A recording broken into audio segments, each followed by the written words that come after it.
Hey guys, good morning to the few of you that are my Railtown investors or folks looking for some non-emotional coverage of this stock. I just wanted to update you guys that there were a couple of filings up in Canada on the 20th yesterday. Mainly the Amalgamation Agreement, which is over 100 pages. We'll talk about that in just a second, and the date by which AIP is going to vote. But I wanted to talk to you about the trading on Railtown because you know, the coverage out there on this stock, these people promised you guys moonshot prices after the deal between the companies was formally announced, and that didn't happen. And now they're stumbling around making excuses, blaming the criminals, blaming the shorts, blaming this, blaming that.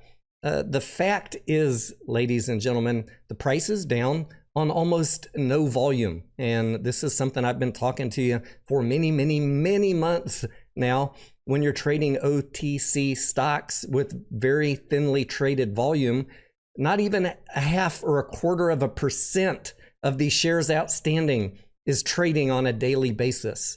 And it doesn't take much when there's no volume to move the price one way or the other. Nobody's being attacked here. You're not seeing massive amounts of shorting volume. You're seeing almost no volume.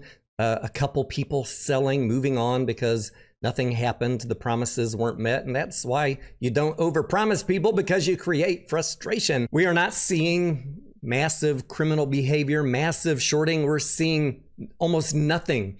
A very low, thinly traded stock. Very normal behavior. So all of this nonsense about the shorts and the criminals, it's just that. It's complete hogwash. It's people trying to make excuses for what they thought was going to happen, not happening. And the price of Railtown will probably have its next pivot point up or down based on the next news from the company. And until then, you bought a thinly traded stock. And that's why I've been talking to you guys about risk management for most of this year on our coverage of this stock. It really makes me mad when people talk about criminals and shorts when there's absolutely no volume going on in this stock. Like, read the room, understand what's going on. You should know better by now. Now, about this amalgamation agreement with Railtown and AI partnership, it is over 100 pages. Really, I've sped read through this last night, and I looked at it again this morning. The only thing I really want to point out to you that maybe is of interest to us is Article 2.5, the company shareholder approval, on page 14. And let's scroll down to that real quick because it talks about dates.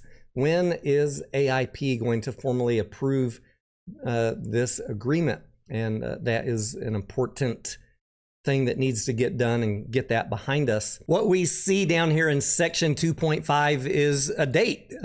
Company shareholder approval should be submitted by way of a unanimous written consent on or before the date that is 25 days following the date of the agreement. The way that I'm reading this is it's 25 days from the date of this agreement, which you can see on the cover page was October 6th. So by my rough calculation, we should have hopefully written shareholder approval from AIP on or before October 31st. And there are some provisions about what happens in the case that they don't get written consent from enough shareholders. We'll cross that bridge if we come to it. I don't think it's going to go against Railtown and AIP. I think that AIP shareholders will approve the deal. This is what everybody's been working on since February of 2025. But, if for some reason there is a delay, we'll cover that at that time. Until then, I'm just assuming it's a formality of getting everybody to sign the consent forms. That was another filing that was made yesterday, the actual voting support agreement. And really not anything interesting to cover in that. But I will put a link to both of these documents down in the video description if you guys want to go read them yourselves. I hope you guys have a great morning, a great trading week. Keep your common sense about you and be careful about the hype and the nonsense out there. There's a lot of people trying to run cover for over-promising stuff, talking about shorts and criminals. Look, it's really simple. OTC, low liquidity, low volume, doesn't take much to move the price. And what do I expect next? You're going to have to wait for news. You're going to have to wait for news. Thank you for watching. Have a great week. We'll see you on the next one.